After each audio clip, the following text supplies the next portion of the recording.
In 2007, Nokia wasn't struggling. It wasn't bleeding money. It wasn't losing customers. It wasn't panicking. Nokia controlled 41% of the global mobile phone market. 41%. One company. Nearly 1 in every 2 phones sold worldwide carried that blue Nokia logo. Their stock was strong. Their profits were strong. Their engineers were among the best in the world. And yet, within 6 years, Nokia would sell its entire phone business to Microsoft for $7 billion. A company once worth over $300 billion, reduced to spare parts. This isn't the story of a scandal. There was no fraud. No criminal CEO. No single catastrophic mistake. This is the story of something far more terrifying.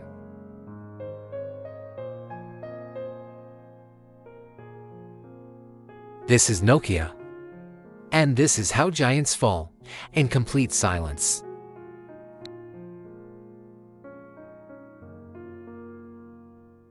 By the year 2000, Nokia wasn't just a phone company. It was the phone company.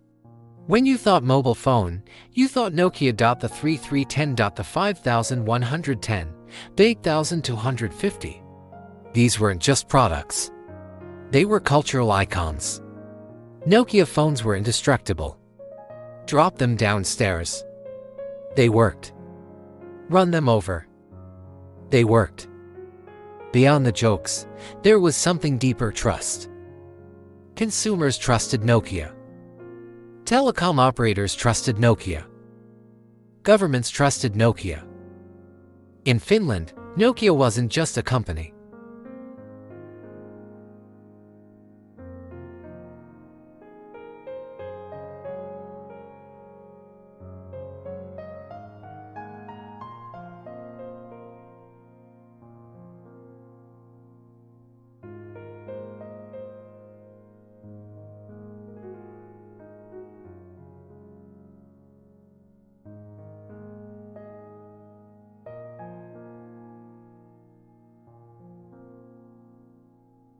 But the very thing that made Nokia great would become the blindfold that hid the future. By 2006, Nokia was celebrating. They had just shipped their billionth phone. An achievement no tech company had reached before. Inside headquarters, there was pride, confidence, and a quiet assumption had settled across the company. We've already figured out what phones are. Now we just need to make them better. That assumption would prove fatal. Because in Cupertino, California, a different company was about to redefine the phone. And Nokia wouldn't just miss it. They would see it and decide it didn't matter. On January 9, 2007, Steve Jobs walked onto a stage in San Francisco holding a small rectangular device. Today, Apple is going to reinvent the phone. Inside Nokia's headquarters, engineers watched. They saw the touchscreen. They saw the lack of buttons. They saw the interface. And they weren't worried. Privately, Nokia executives said it's a nice product, but not for serious users. Touchscreens are impractical. The battery life is terrible. It's too expensive. Every one of those statements was technically true in January 2007. And every one of them was strategically irrelevant. Nokia looked at the iPhone and saw hardware. They analyzed specs, compared features, ran numbers. By every metric they cared about: durability, battery life, call quality, distribution. The iPhone was worse.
Silent collapses don't announce themselves.